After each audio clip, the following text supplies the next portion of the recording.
This is your call to action. Get prepared, America. Economy, survival, energy, disasters. This is USAPrepares.com. Informative radio, educational radio. Interact now by emailing instructor@USAPrepares.com or text at 434-390-7953. Class, please take your seats. Now, your instructor, Vincent Finelli. Just one more drop of bliss. Everyone all set, cocked, locked, blissed? There we go. And your dial set correctly to USAPrepares.com, broadcasting 2 hours daily from high atop the Missouri Ozark Mountains, Studio A. Information's on the website, and there's a link to your instructors on the website, USAPrepares.com. Podcasts are free.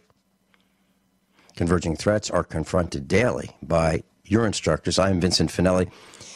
And Nathan is producing the broadcast, the worldwide broadcast, in Minnesota. Coming up next, we're going to talk about debt triage, but I wanted to share something with you. It'll take about 3 minutes. Last night, I was invited to speak at the Locke and Smith Legislative Committee meeting in Springfield, Missouri. And that's where the Locke and Smith Foundation reviews legislation in Missouri to see if it's constitutional. And they rank, this organization ranks these lawmakers by how well they follow the Constitution. And they have an awards banquet, and they award the prestigious Locke and Smith Award to those representatives who tend to follow the Constitution the closest. And so the meeting last night was one where the community could propose bills. And I decided that I would propose three bills. And I'm going to give you the entire presentation that I gave last night. It took 3 minutes. It went like this. Ladies and gentlemen, I'm a registered voting member of one of the 2 largest crime syndicates in the United States. I'm a committee man, and my wife is a committee woman for the syndicate. Which syndicate? It doesn't matter. Both syndicates allow you, your wives, your husbands, your parents, and your children to be poisoned with the same chemical that the Nazis used in the concentration camps of World War II. Fluoride is a poison. Rat poison. It's in the water, and it costs you $200,000 a year to kill yourselves. Slowly, it makes you docile. Michelle wants you to drink more. It lowers your IQ. And at that point, I raised my glass of water, and I said, cheers. Are people lazy, docile, sick, fat? Those are the results of fluoride. There's your proof. Chemical weapons are outlawed by the Geneva Convention for use in war. Fluoride is banned in Europe. We're being poisoned legally right here, right now, tonight. Tomorrow, it's your children who get poisoned in school during breakfast and lunch. You have not stopped it. The police arm of the syndicate has employees who are bashing down the doors of our homes, tasing us with electrical torture machines, and bludgeoning us with tools of war. Both syndicates allow the use of microwave radar guns in police cars that are the same technology you use to boil water in your microwave oven. But you wouldn't pour that same boiled water on your son's head, would you? Both syndicates do nothing to stop government crimes because they are the government. And then my first bill is a one-sentence bill. It's called the No Missouri Government Employee Shall Have Prosecutorial nor Judicial Immunity. bill. And here it is. All Missouri state, county, city, and local government employees shall be held individually responsible for his or her actions, including but not limited to murdering anyone with tasers, guns, chemicals, electronics, and other tools that they select for their use. That's the entire bill. The second bill that I'd like to see become law is called the Elected Representatives Integrity Bill. And here it is. It's one sentence. All Missouri elected representatives shall read every word and understand every word of every bill that he or she votes on or is subject to being charged with a Class A felony. Now, for your information, a Class A felony requires a jail term of not less than 10 years. It could go to life. The third bill is also one sentence. It's called the Missouri Government Weapons Restriction. No Missouri government agency, department, government body, nor government person shall have the use of nor access to any weapon not available to we the people. 3 simple bills. So how much discussion do you think resulted from those 3 bills? None. None. And Eric Burleson, representative, showed up late. He was our primary speaker. And I told him publicly, Eric, you're late.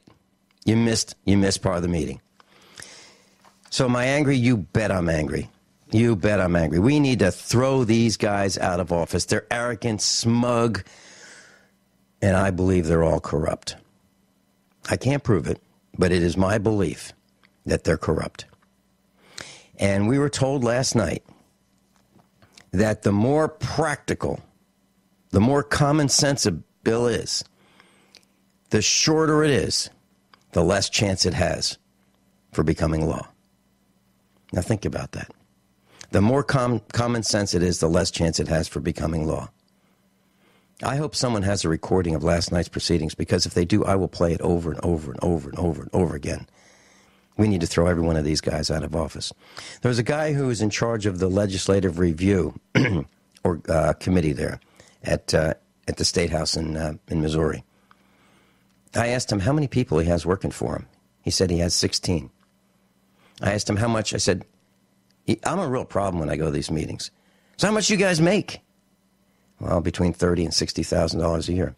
I said, how about you fire 16 of those people that work for you, all of them, and we just have one person? You will create such a bottleneck that every bill that comes before you will be really short, because you won't have time to read anything other than a very short bill. These people were aghast when I said, let's fire 16 out of 17 government people that we have in the Missouri Capitol. They couldn't believe it. I was furious. I walked out. John Dollarhite was with me. He walked out. Judy Dollarhite was with me. She walked out. We were disgusted by the arrogance of these boneheads. And we're going to expose them. And we're going to get them thrown out of office. Today, we're going to talk about debt triage. That's a term that I came up with thinking about today's class. Now, on every block, someone has lost his or her job. Laid off, the factory's closed, the factory's not coming back because of politicians. With great fortune, a person who has been laid off or who has lost his or her job might land a lower paying job with fewer, if any, benefits. But the bills are still there. Credit card debt is increasing. The letters demanding payment arrive, and more frequently. It's triage time.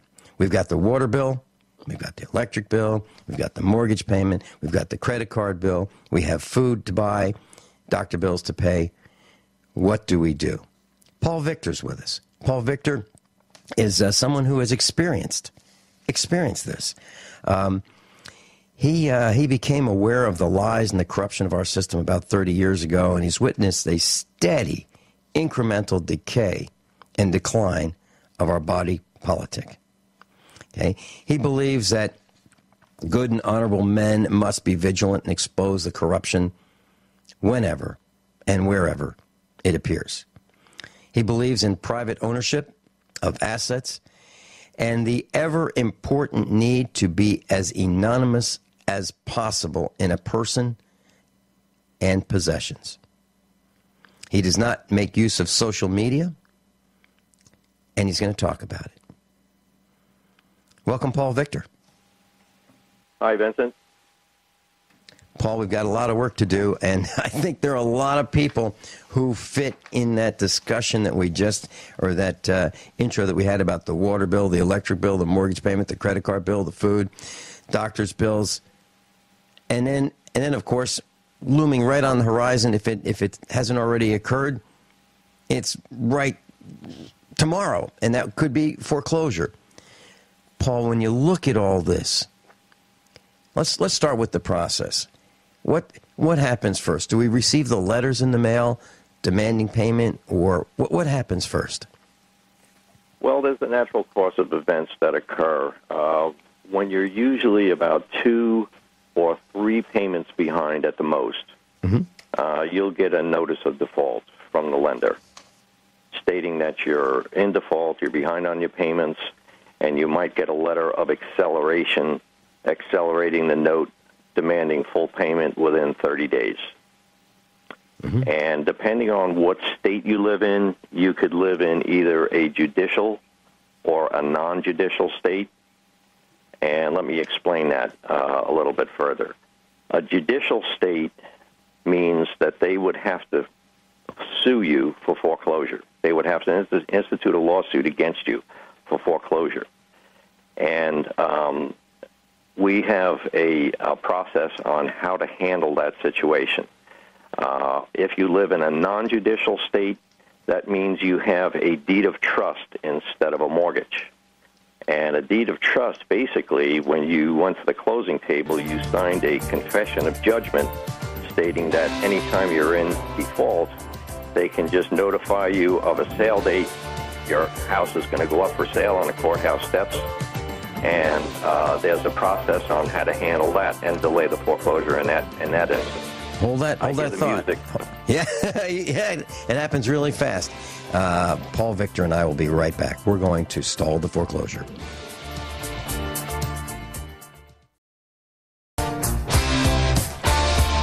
Class, we're talking about debt triage, and we're talking about foreclosure.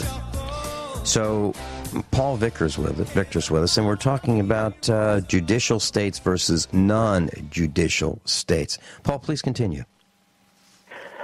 Okay, the difference between judicial and non-judicial, basically, if you're in the non-judicial state, you signed basically a consent judgment, and they could just issue a sale date on the courthouse steps to put your house up for sale. If you live in a judicial state, they have to sue you. They have to institute a lawsuit against you to sue you for foreclosure. And our program handles both of those situations.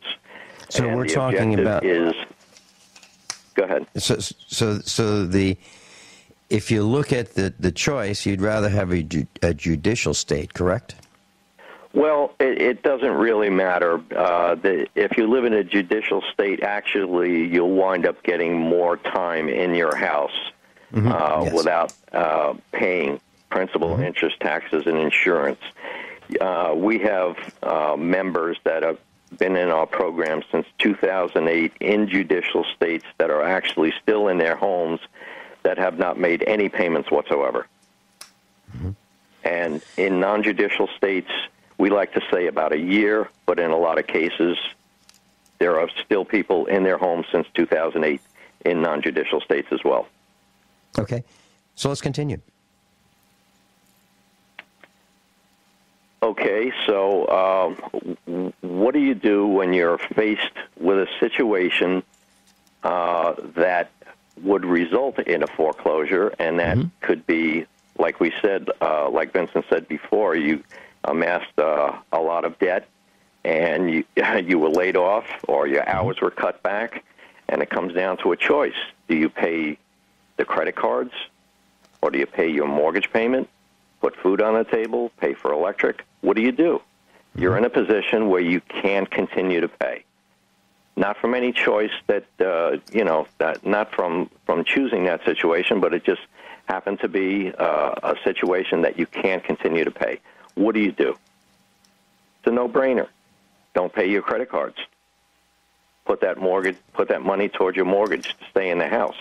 But a lot of people have gotten to the position where they can't even continue payments on their mortgage. Well, Paul, let's back up just a minute, please. You said it's a no-brainer. Don't pay your credit card. Now, why did you select the credit card rather than the water bill, the electric bill, the property taxes, the re-registration fees that the government demands in your locality for your vehicle? Why did you select don't pay your credit card? Well, because the credit cards are unsecured. It's an unsecured debt, and it's not really tied to anything. So if you default on your credit cards, it falls into the situation that it's a civil action. And they can't really do anything to you. In other words, if you default on your credit cards, your house is not necessarily in any danger of being foreclosed because your house is not in that contract. It's just an unsecured contract. So when you stop paying and you go into default, there's going to be just a natural course of events that's going to occur. First of all, you're going to be bombarded with telephone calls. They're going to want you to make minimum payments or token payments. They want to get you to discuss the account.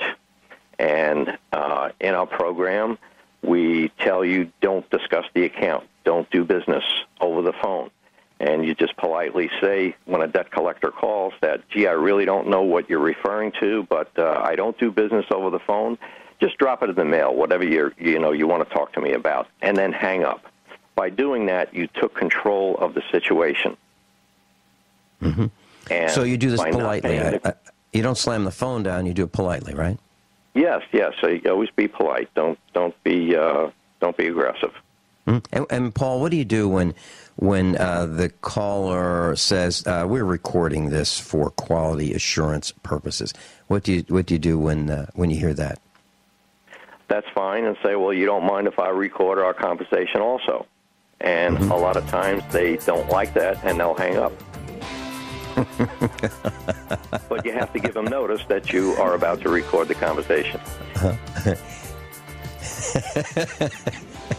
Paul Victor's with us, and we're talking about debt triage. What do you do? What do you do when the system surrounds you and you've lost your job and you can't? So the phone's ringing, Paul Victor. The phone's ringing, and we look at our caller ID and we see that it's from the law firm of Goldlust, Cheatham, and Steeling. So what do we do?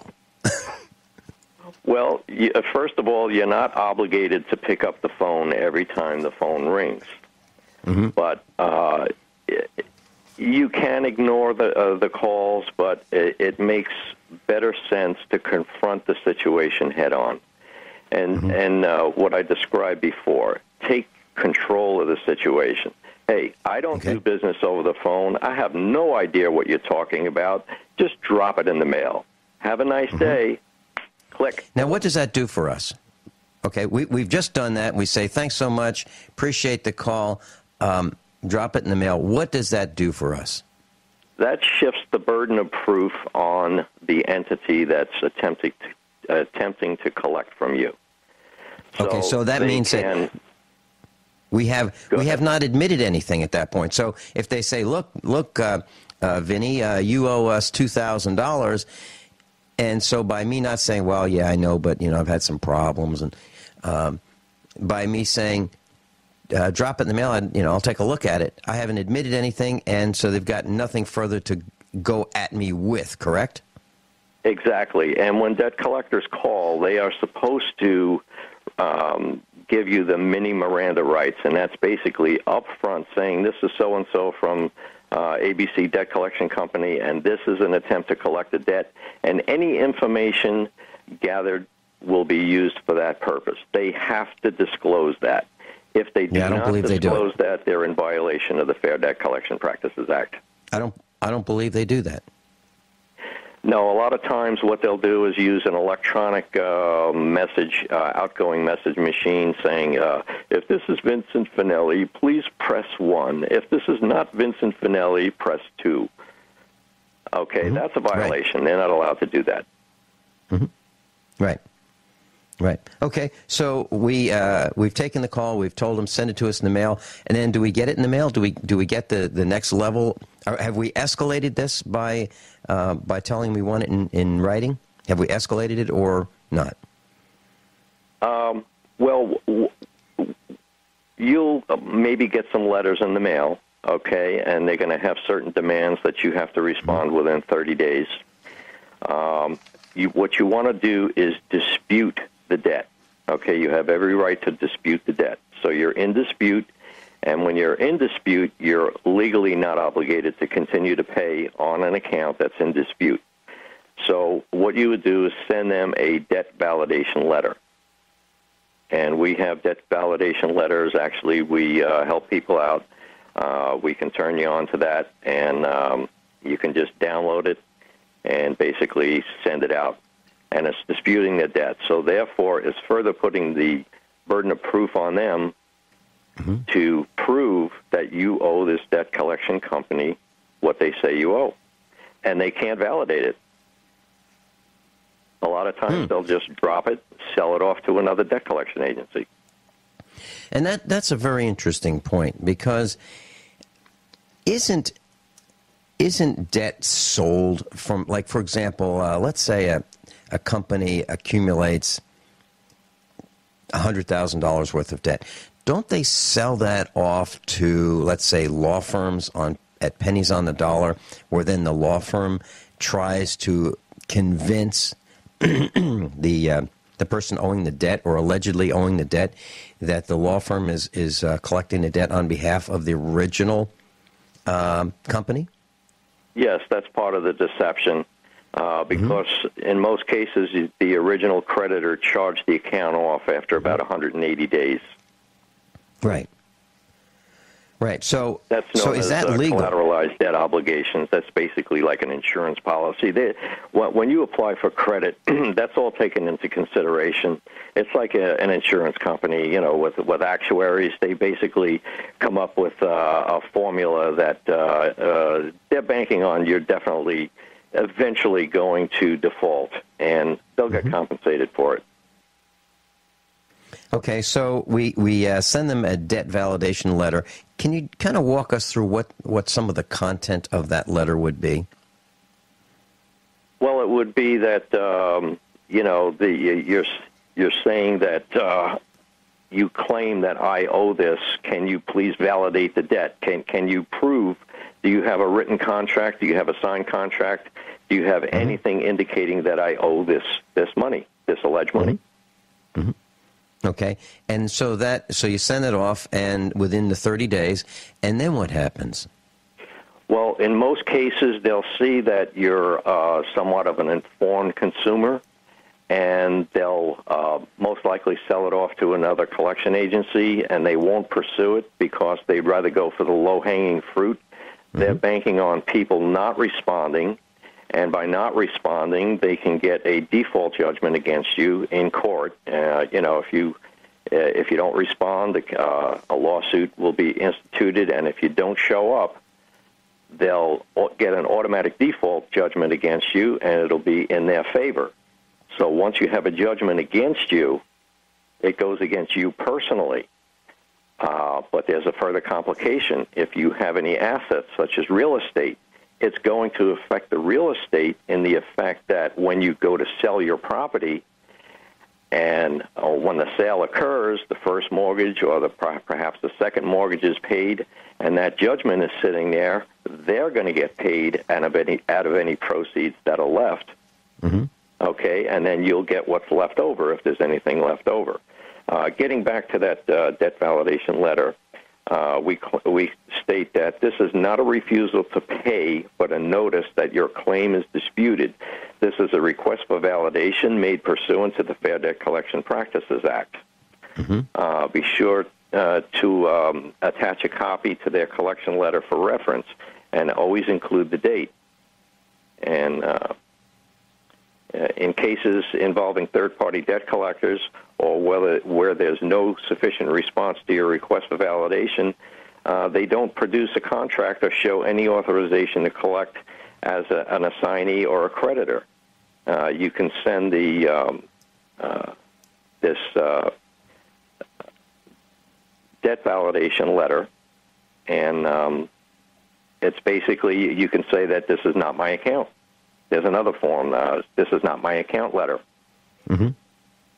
Yeah. Now we're really not trying to not pay our legitimate bills, but we are trying to.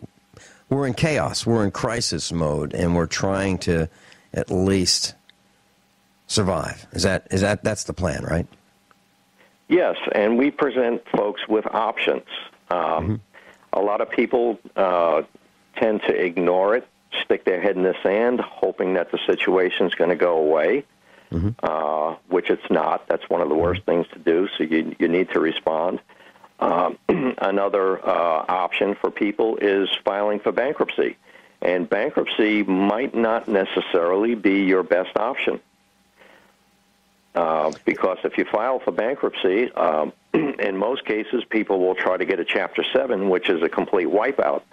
But if you have any kind of assets, in most cases, a Chapter 7 is always referred to a Chapter 13, which is just another payment plan, and it's like an invitation for all your creditors. They gang up on you at one time. So you're right back into a situation where you couldn't pay before, but now in a Chapter 13, you're locked into a payment plan. Yeah, and I'd like to state for the record that I'm not advocating not paying debts. However, when banks jump on you with 19.2% interest rates, 38% interest rates, and they keep changing the game, and then they say, you know what, you missed 3 payments. Now your debt is owed in full, and if you don't pay it, we're taking your house.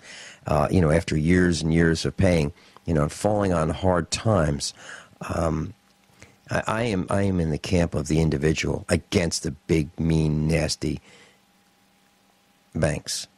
I really mean that. So that's why we're holding this class. Okay, so what happens after the debt validation letter, and do most of those debt validations letters come back with a validation of the debt or not? No, what they'll do a lot of times is send you statements that claim that that have your name and transactions on it, like from credit card purchases. But that's actually hearsay. It's not a validation of debt. I mean, they can gather that information from a dumpster, and it's been challenged in court, and it's hearsay. Well, I can tell you that I have worked an actual contract. I can tell you that I have worked for 3 of the largest credit card banks in the country, and supervisors have been going in dumpsters, diving for records that employees have thrown out. Hundreds of them, thousands of them. I know it. I know it for a fact. I was there in the bank when the discussions from the supervisors came back. Yeah, we found all this stuff in the dumpster. This was back in the 1980s. Okay, so what's next? What's next? Well, you have options. I mean, if you're in a position where you can no longer continue to pay, you're faced with default.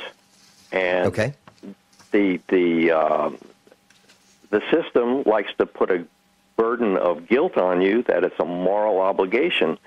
But like we discussed on the phone the other day, that a lot of big companies such as AIG had these tremendous office buildings that they just walked away from. They defaulted on the debt. Mm-hmm. And to them, that was a business decision, had nothing to do with morals. Mm-hmm. So we as individuals, they like to put the burden on us that, well, it's a moral obligation. You made an agreement to do this and that. Okay, but, for them, it's a business decision, but for us, it's a moral obligation? No, I think we need to change our thinking. Mm-hmm. And I agree. Treat it as a business decision. And I absolutely agree. And if banks were fair and were willing to work with us, it'd be different. But they'll throw you on the street as quickly as they can. We are just numbers to them, and they're making a fortune off the sweat of our backs. Paul Victor's with us, and we're talking about debt triage and what to do when the calls come and the letters come. We'll be right back. Class, we're talking with Paul Victor, and I'm going to give you his number just before the end of the broadcast.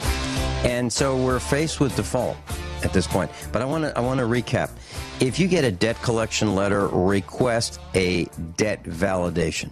Okay, so if you get a call from a debt collector, request a debt validation letter. Just say, send it to him in writing. Okay, don't discuss it.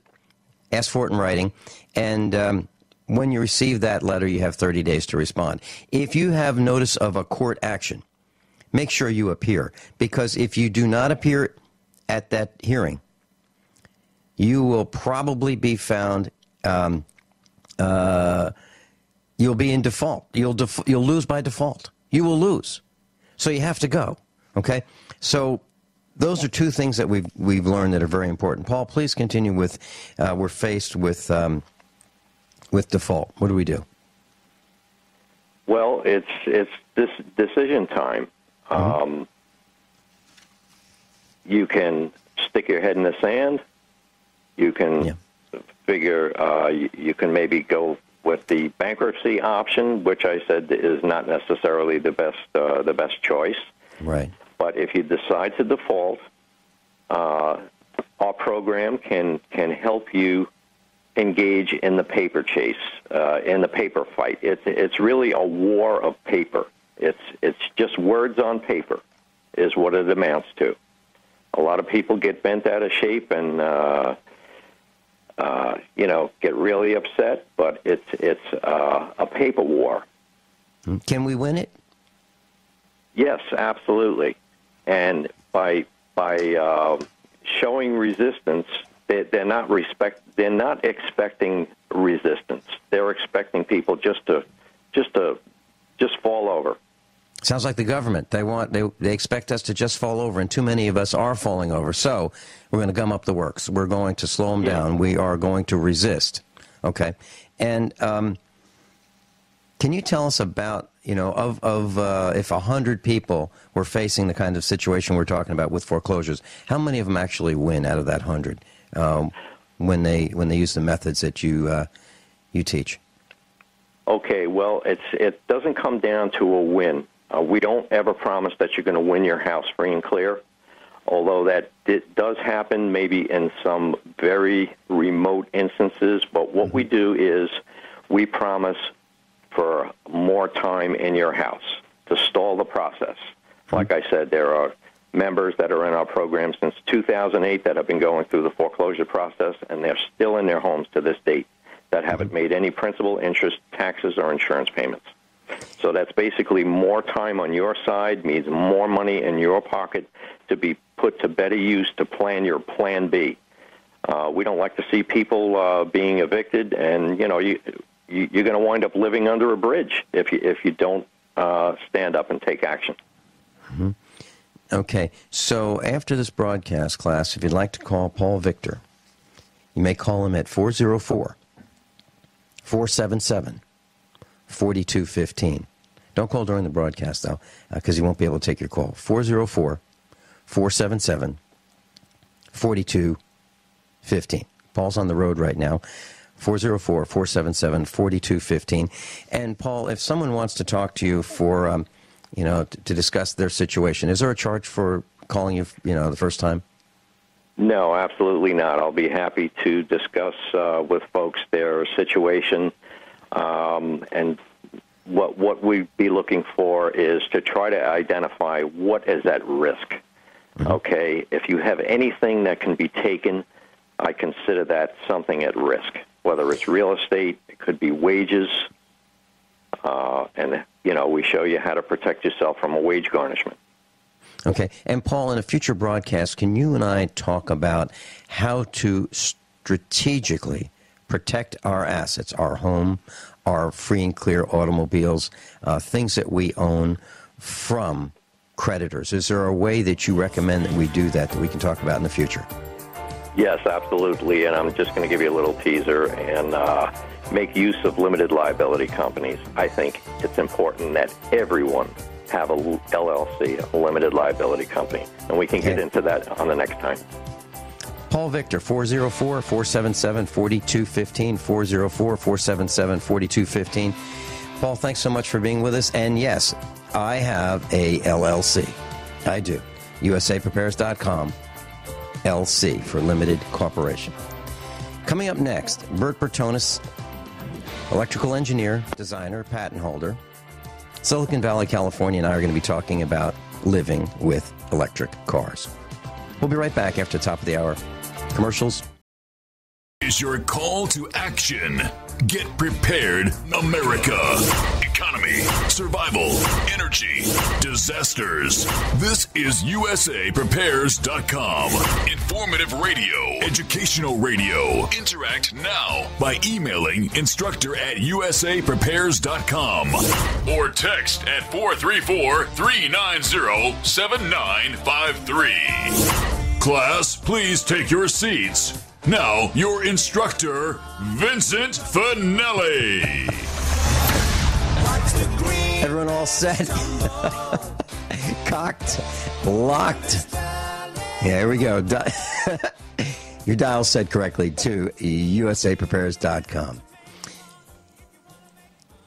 With me in the broadcast classroom is Bert Bertonis from Silicon Valley, California. He's an electrical engineer. He holds a master's degree in business, and he is a designer, a patent holder, an expert witness. He designs wireless network communications infrastructure. Some of the largest companies in the world are his clients and his customers. Welcome, Bert Bertonis. Hello, Vince. Glad to be back. Hey, Bert. You own an electric car, and we've been talking about electric cars and what it's like living with one. So, how about if we start with a quick summary of the advantages, and just let's bring those students who have not heard that up to speed with what the advantages of an electric car as you see them as an owner of one. And you also have some gasoline-powered vehicles. And in the past, you've had Porsche, BMW, an Acura, a limited production Acura. So you've had some nice vehicles. So let's talk about coming from that perspective and the perspective of a senior designer, a patent holder in electronics in Silicon Valley. Okay. What are some of the advantages as you see them? Sure. And of course, there is a lot of new technology in the electric cars. Mm-hmm. So the biggest advantage, and it's probably one your listeners are going to like, is you save money. And the fact of that is just because it's much more efficient and much lower cost to have a vehicle that's electric, and the most efficient and lowest cost is all electric, the ones without any hybrid gas tanks or anything like that.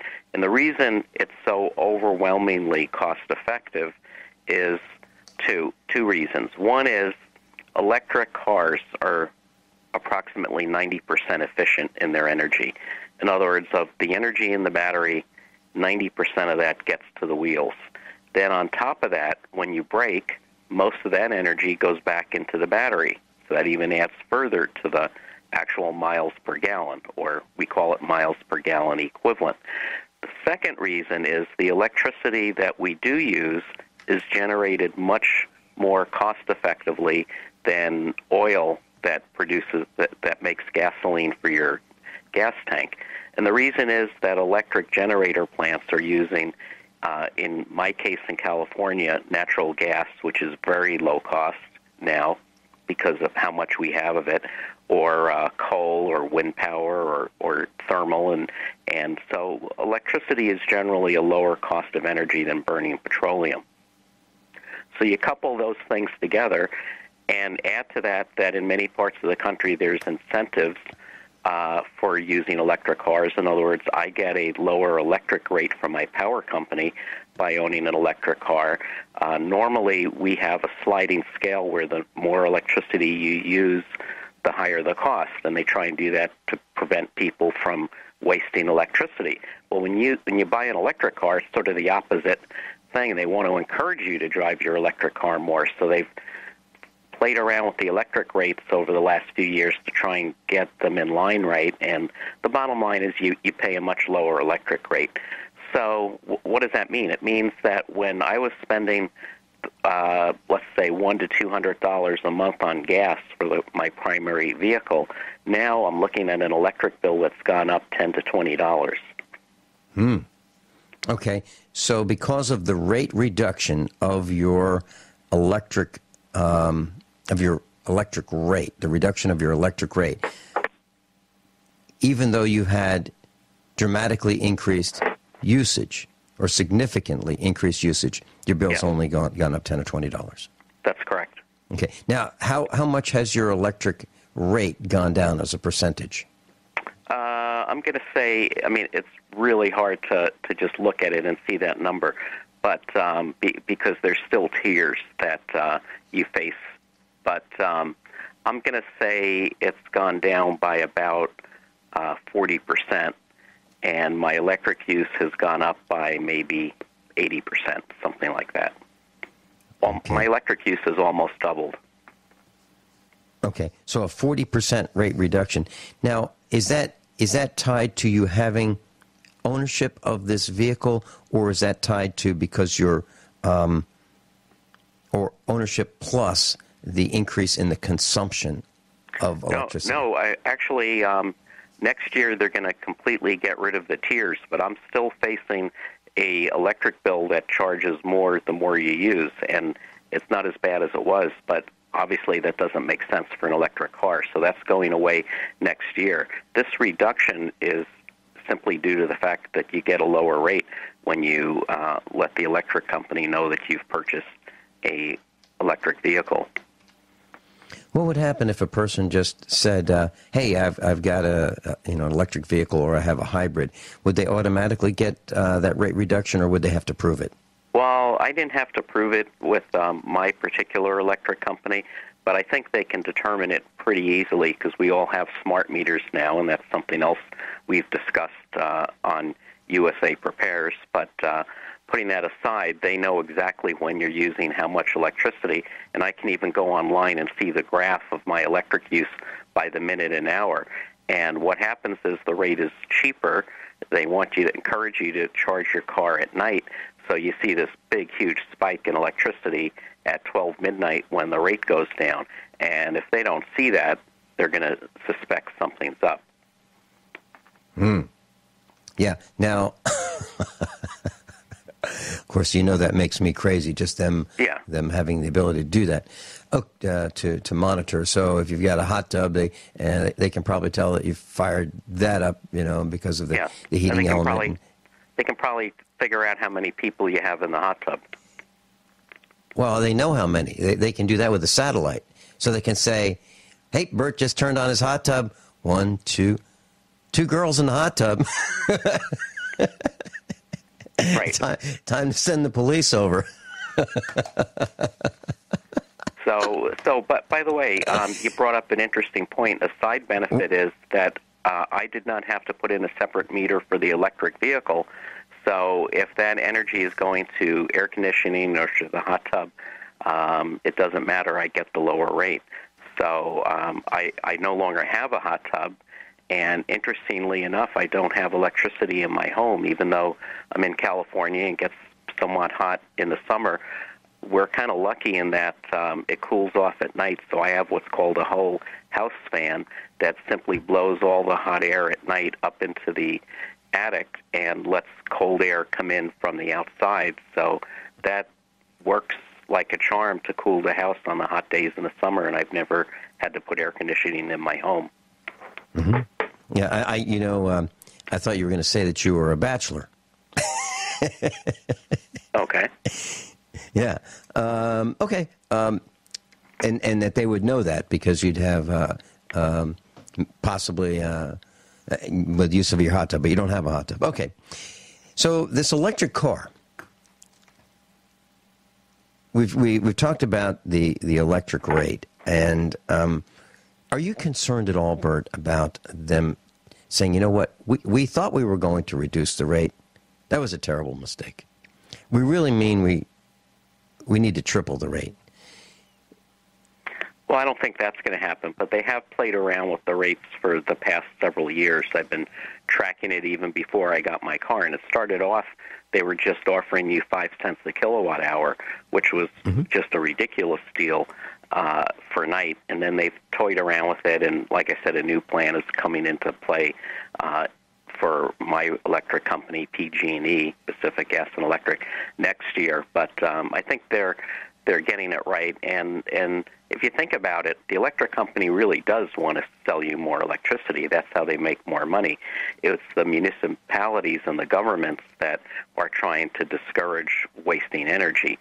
So the electric company really always wanted to sell more, and they are, improving the infrastructure to be able to handle the extra electricity. And we've talked about LED lighting before. The biggest use of electricity is lighting at night, and with municipalities putting LED bulbs in on the roads and homeowners doing it, may turn out that the use of LED lighting and other measures balances out the extra electric use for charging your electric cars.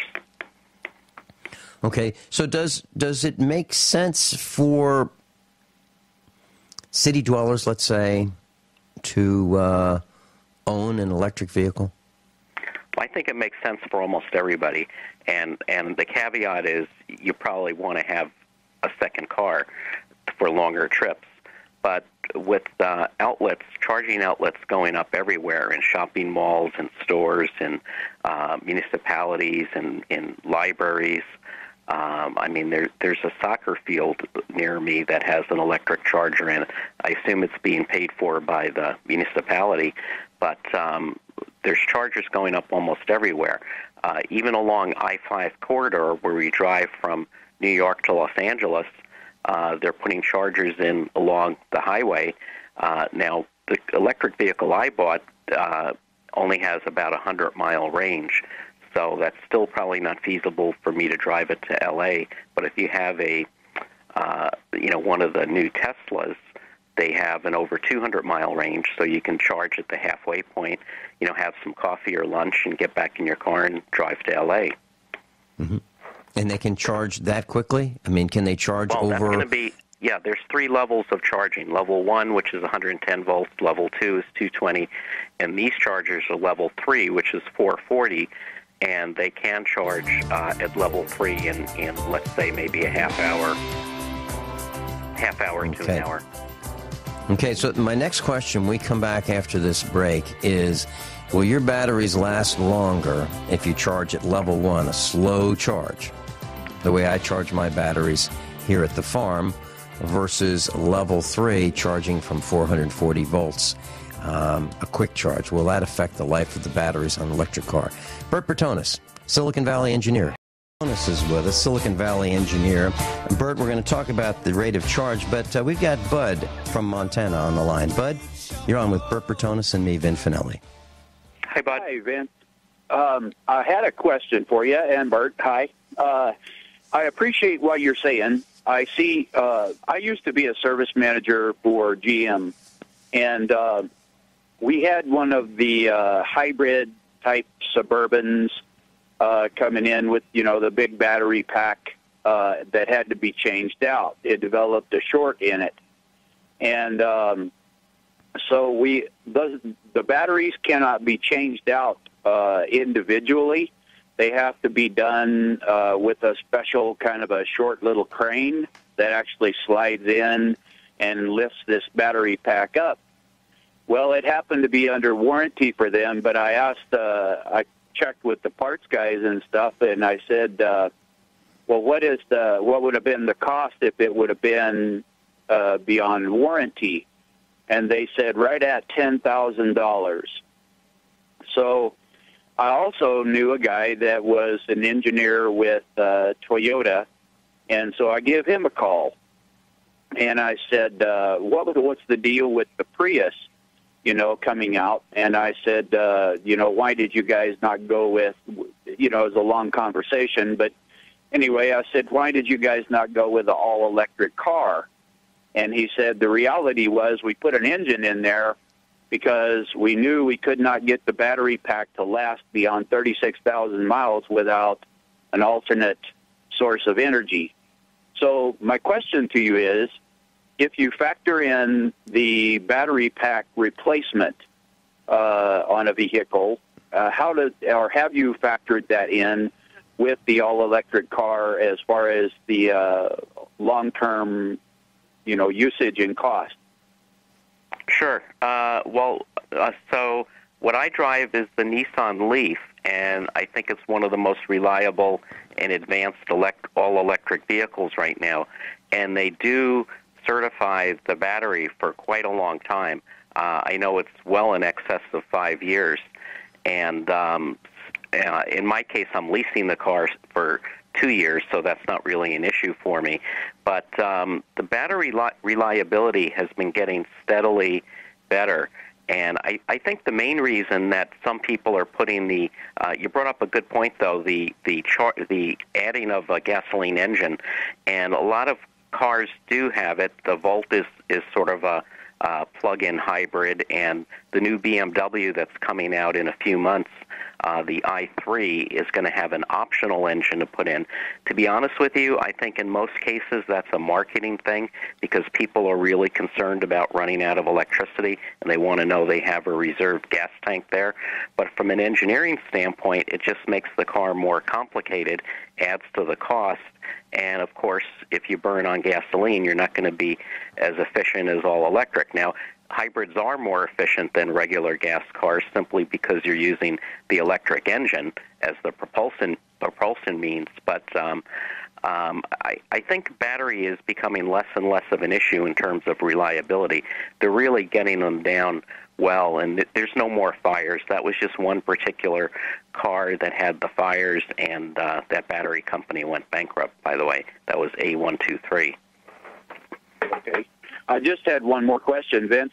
The only other drawback that I personally see to batteries is that if you happen to be completely on the grid and the grid goes down and you don't have a backup, it looks to me like you'd be up that stream without a paddle.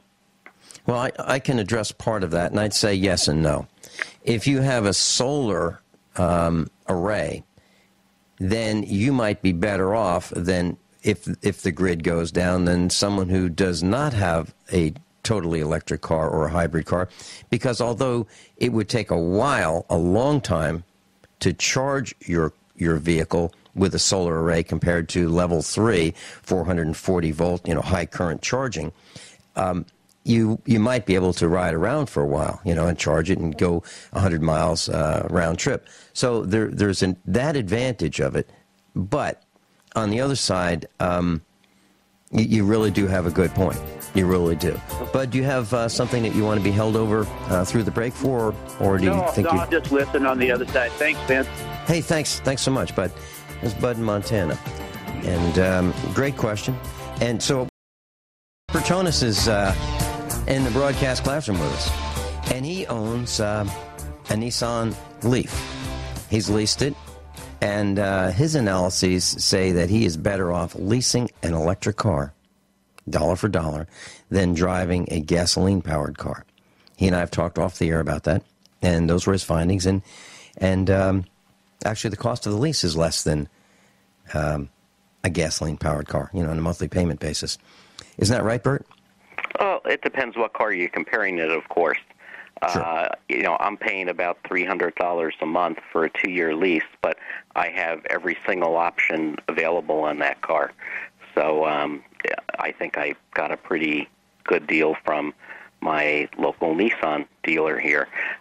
One thing I wanted to mention before we move on is Bud brought up something very good about what if there's a massive grid failure. I could argue that there could be a situation where you're better off having an electric vehicle because you have backup generators at home where you have electricity available. When the hurricane hit the Northeast last winter, people couldn't get gas. It wasn't because there was no gasoline at the gas stations. It was because they didn't have electricity to pump the pumps. Tankers were bringing it in, but the gasoline stations were shut down. So if you have backup generators at home, you can easily use that to charge your car. And you could have a diesel generator with diesel fuel, as I do on the farm, because I believe it's too dangerous to store gasoline. So we store diesel. We use diesel on our tractors, and we have what's called a PTO driven generator. So what that really means is I have a generator on a trailer. Now this is just the power generation component generator. There's no engine to move it. And there's a shaft, a telescoping shaft, that I attach to the back of the tractor, to the power takeoff of the tractor. So I start a diesel tractor, and that actually turns a shaft that turns the generator to generate electricity. So I have a trailer, small trailer, with a generator on it, and I hook that up to the back of the tractor. It takes me about 2 minutes to do it. I have about a 75-foot very heavy cable. It's about the size of a very thick garden hose that connects to my transfer switch at the farm. So, and the plug is this. The plug for this is larger than a coffee cup. So it's a pretty big plug. I plug that into the generator, fire up the tractor, set the RPMs to generate 220 volts of AC. And I throw the switch, and my whole farm is then powered by the tractor-powered generator. So then that uses diesel. The point is, I could do that because I don't have. I could charge my electric car if I had one with that. But the other thing you could do is if you had a solar array or a wind turbine, you could charge your electric car with that. So we all agree, Bert? Absolutely. Okay, so level 1 is a 110-volt charger. It takes the longest amount of time. Level 2 is 220 volts. And level 3, the highest level of charge that you can apply to your electric car, is driven by 440 volts from the utility side. Now, Bert, my question is, if in the old days, a slow charge would be a deeper charge in an electric battery. And when we went to the gas stations for one of those quick charges, when they'd roll that big, heavy battery charger on wheels over for a quick charge to get us started so we could, continue driving, that was said to be hard on the batteries. Is that the case with the current batteries that would be in an electric car, charging them at the level 3 quick charge rate? Yes, even though the battery composition has changed, that's still true. In fact, when I go to the Nissan dealer where they have a level 3 charger, you can watch the amperage, and it starts out really high and then gradually declines. And they encourage you to stop when it's 80% charged, in fact, because that does reduce the life of the batteries. Whereas if you go on a level 1 charge, yes, it takes forever, but it's much better on the battery life. So that is absolutely true, and they're working every day to try and improve the ability of the batteries to take a quick charge. But generally, when it's about 80, maybe 90% charged, you want to stop putting that much current in order to preserve the life of the batteries. Yeah, I like the concept. And just for my application, I'm not convinced that it would make sense for me as someone who lives. For me to go to the city is probably Springfield, Missouri. It's probably a 110-mile trip. That's if I just went to one point, turned around. Let's say I went to Ziggy's for a meetup. It'd be probably a 110-mile trip, so it really wouldn't work for that application.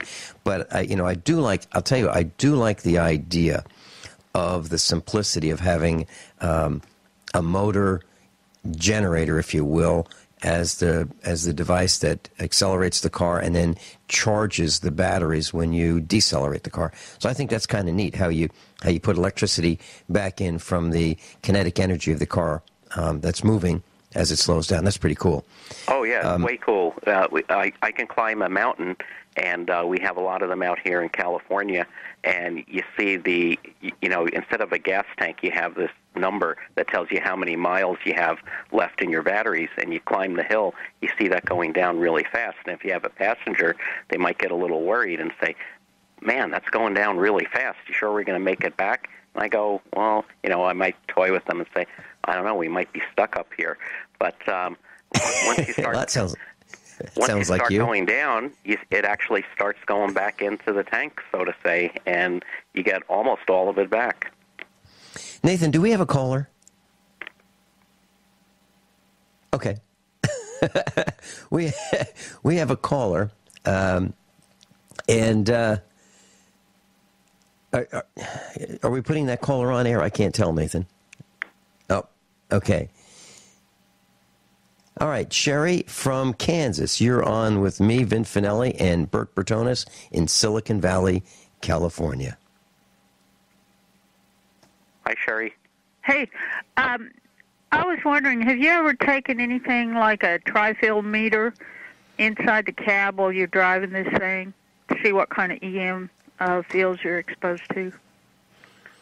No, I have not. That's a good point. It'd be interesting to see what the motor is generating in terms of its electric field, but I have not. Yeah, I heard someone talking about, he was talking about dirty electricity in general, and I don't know if he was implying that you might be getting that inside there, but he was kind of worried about,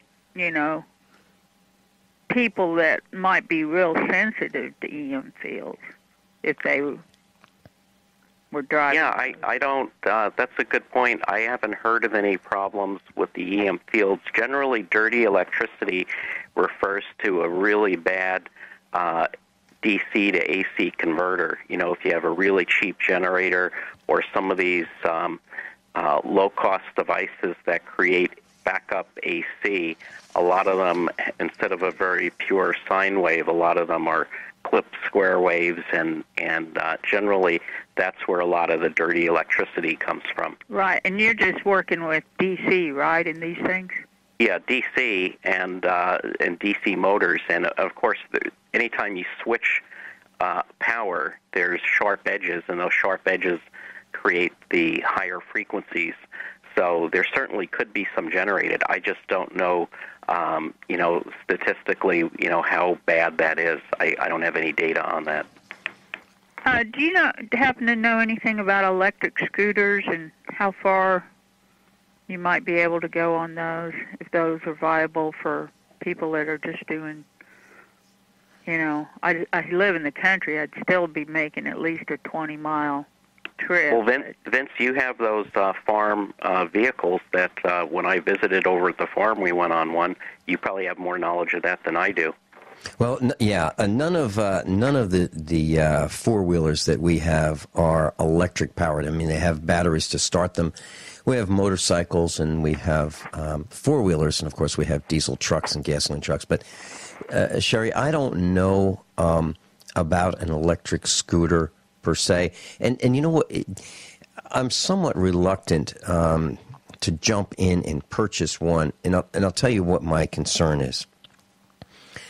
My concern is really the batteries, and it's from a lack of knowledge. I don't know how long they will last. I don't know if anybody really does know exactly how long they're going to last, but I do know that I have a Chevy Blazer, a 1500 with a 6.5 turbo diesel in it, and it's got well over 200,000 miles, and I know it's going to go another 100 or 200,000. I know that.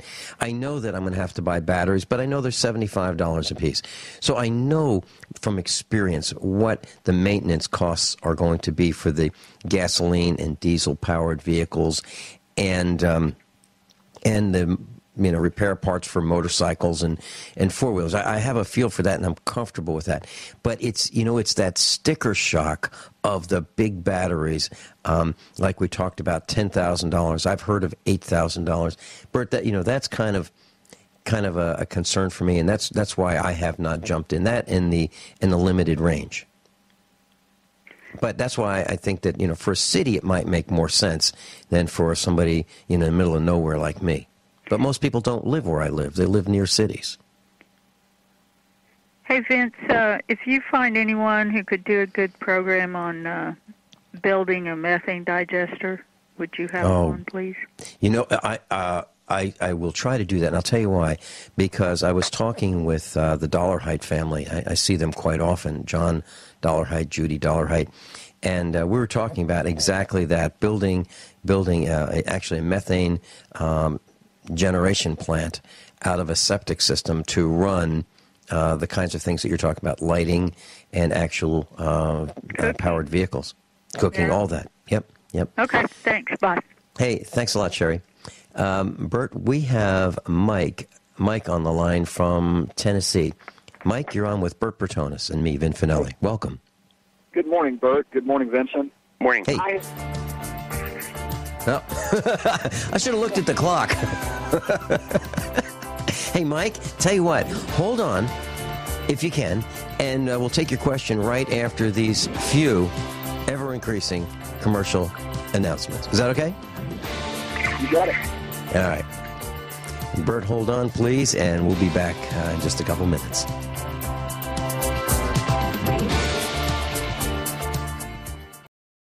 Bert Bertonis is with us. Mike from Tennessee, Mike Parsons, USAPrepares.com instructor, has joined in.